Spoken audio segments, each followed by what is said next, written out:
नमस्कार, मैं बालकृष्ण मुले एक बार फिर हाजिर हूँ शहर के गलियारों में चल रही ताजा तरीन चर्चाओं के साथ। आइए सबसे पहले बात करते हैं भारतीय जनता पार्टी की। क्या बीजेपी अभी भी डेंजर जोन में है? बात चाहे पीएम इन वेटिंग का ताज पहन चुके गुजरात के मुख्यमंत्री नरेंद्र मोदी की हो या फिर प्रदेश के मुखिया शिवराज सिंह की, दोनों के ही मामलों में कुछ इसी तरह की चर्चाएं समूचे प्रदेश भर के गलियारों में जोर मार रही है। मोदी पीएम पद के दावेदार बन गए, लेकिन उन पर पार्टी के वरिष्ठ नेता लाल कृष्ण आडवाणी किसी भी पल संकट खड़ा कर सकते हैं। जबकि इधर मिशन 2013 में शिव का क्या होगा, ये प्रश्न बार बार एकाएक उठ खड़ा हो रहा है। शायद इसीलिए समूचे प्रदेश के गलियारे पार्टी को फिलहाल डेंजर जोन में रख छोड़ रहे हैं।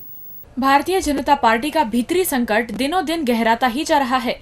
ये संकट भले ही ऊपरी तौर पर कहीं से कहीं तक दिखाई नहीं दे रहा हो, लेकिन नेताओं की मुख मुद्रा लगातार ये बता रही है कि पार्टी के आला से लेकर निचले नेतृत्व तक कुछ भी ठीक ठाक नहीं चल रहा है।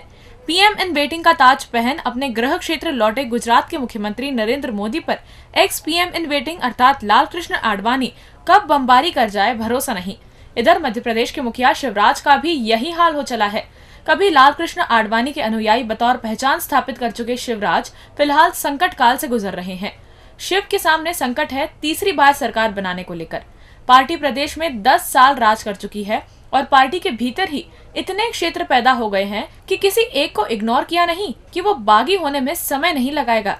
इसके पीछे समूचे प्रदेश के गलियारों में एक ही लॉजिक दिया जा रहा है। कहा जा रहा है कि जैसे कांग्रेस के पास फिलहाल यही एक मौका है जब वो प्रदेश में पलटा मार दे और खुद सत्तासीन हो जाए, वैसे ही सत्ताधारियों की ही मंशा है कि इस बार कुछ हो गया तो हो गया, फिर अगले चुनाव में तो पार्टी का सत्ता से बाहर ही होना है। ऐसे में जिधर देखो उधर ही टिकट वॉर शुरू हो चुका है। टिकट के लिए जो दावेदार बढ़ रहे हैं उससे ये बात तो स्पष्ट हो चुकी है, ये दावेदार भले ही बागी ना बने, लेकिन टिकट ना मिलने की दशा में ईमानदारी से चुनाव में काम करने वाले तो है नहीं।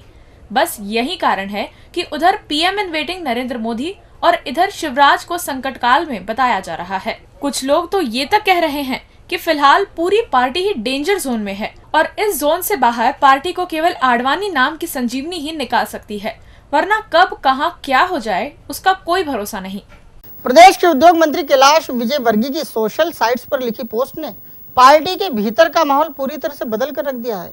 विजयवर्गीय के लिखे के बाद अब पार्टी के अन्य लीडर भी अपनी अपनी बात खुलकर मीडिया में उठा रहे हैं और अब यही सारी बातें मीडिया के गलियारों से होते हुए राजधानी तक पहुंच रही है। लेकिन पार्टी का प्रदेश नेतृत्व है कि पूरी तरह से मौन। इंदौर के मामले में भोपाली बीजेपी सदैव मौन रहती है, ये बात पहले से जग जाहिर है। अब एक बार फिर इंदौरी बीजेपी और भोपाली बीजेपी में अंतर देखा जा रहा है। भोपाली बीजेपी के सारे फरमान पूरे प्रदेश में लागू होते हैं, लेकिन इंदौर हमेशा से अलग थलग ही रहा है। इंदौरी नेता 10 सालों से समानांतर संगठन चलाने में विख्यात हो चले हैं। एक बार फिर चुनावी साल में कुछ ऐसा ही माहौल बनता जा रहा है। सबसे ज्यादा माहौल बदला है उस पोस्ट के लिखे जाने के बाद जो प्रदेश के दिग्गज मंत्री कैलाश विजयवर्गीय ने अपने पुत्र मोह में लिख डाली है। इसी पोस्ट ने ऐसा असर डाला कि अब तक मंदार को छिटक कर चल रही सुमित्रा महाजन का पुत्र मोह जाग गया है। ताई का कहना है मंदार टिकट मांग रहा है तो इसमें क्या बुरा है, जबकि ताई 3 दिन पहले तक कुछ और ही कहती सुनी गई थी। ताई ने परिवारवाद पर भी अपना दृष्टिकोण स्पष्ट कर दिया है और कह दिया है कि बेटा बेटी काबिल हो तो इसे परिवारवाद नहीं कहा जा सकता। ताई का ये कहा सीधे सीधे खुद की मदद तो कर ही रहा है। साथ ही ताई के ये बोल मंत्री कैलाश विजयवर्गीय की भी अपरोक्ष रूप से मदद ही करते हैं। बस कुछ इसी तरह की बातें इन दिनों शहर के गलियारों से होते हुए राजधानी के गलियारों तक पहुँच रही है। राजधानी के गलियारे कहते हैं बस सब कुछ आप इंदौर के बड़े ही तय कर लो। वैसे प्रदेश का आला कमान इंदौर में चल रहे टिकट वॉर को सुन तो रहा है, लेकिन कुछ बोलने की स्थिति में नहीं है।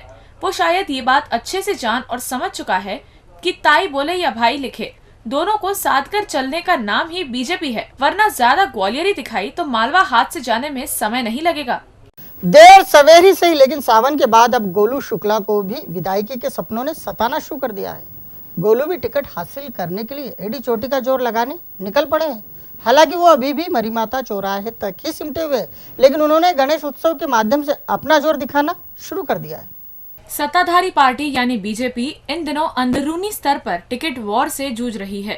पार्टी नेता भले ही ऊपरी तौर पर मीडिया के कैमरों के सामने पार्टी के आदेश का राग अलापते देखे जा रहे हैं, लेकिन वस्तुस्थिति तो यही है कि बीजेपी में हर योग्य नेता स्वयंभू उम्मीदवार बना बैठा है। सावंत तो समय समय पर अपना जोर दिखाते ही आए हैं, लेकिन अब गोलू शुक्ला ने भी अपना दम दिखाना शुरू कर दिया है।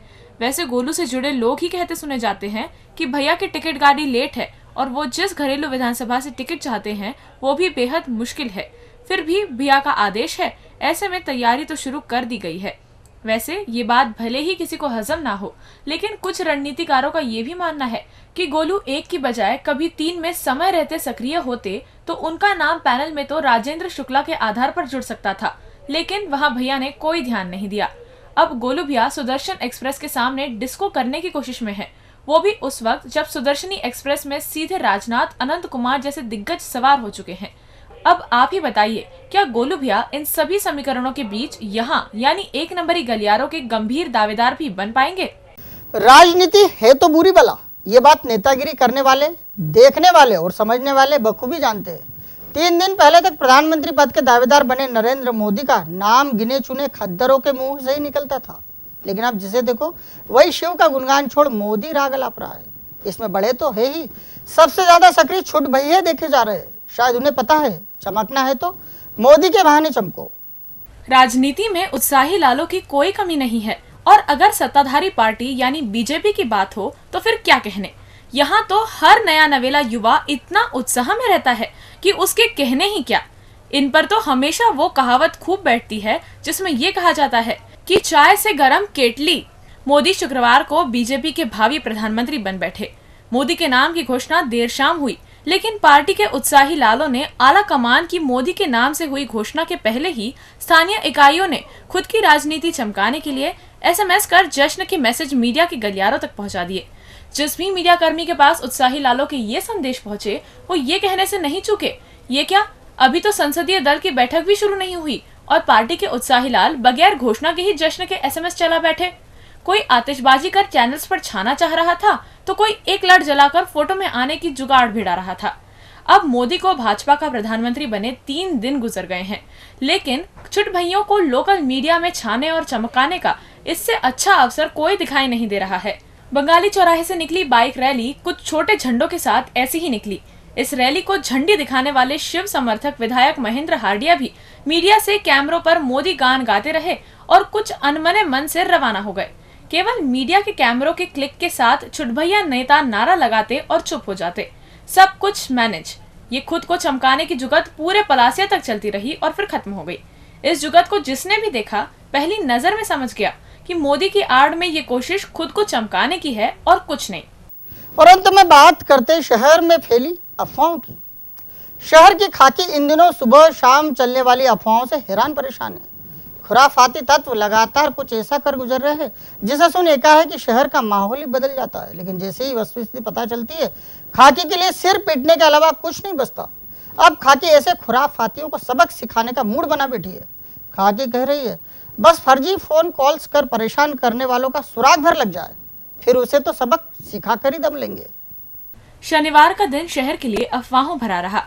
पहली 2 अफवाहें तो शहर के गलियारों में दिन के वक्त ऐसी चली कि जिसने भी सुनी वो ठिठक कर खड़ा ही रह गया।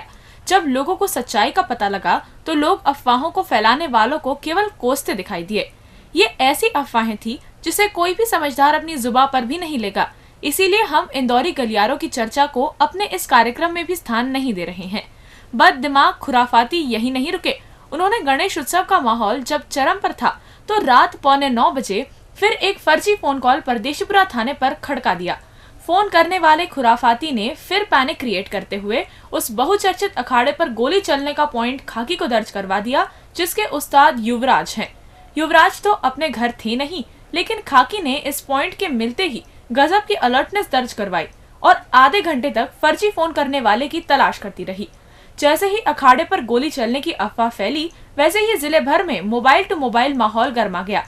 देर रात खाकी ने पॉइंट को फर्जी करार देते हुए उस फितरती के खिलाफ मुकदमा दर्ज कर लिया जिसने शांत माहौल में खलल डालने की कोशिश की। अब खाकी उस खुराफाती और बद दिमाग शख्स की तलाश कर रही है जिसने खाकी को पूरे घंटे भर तक हैरान परेशान करके रखा और खुद गायब हो गया।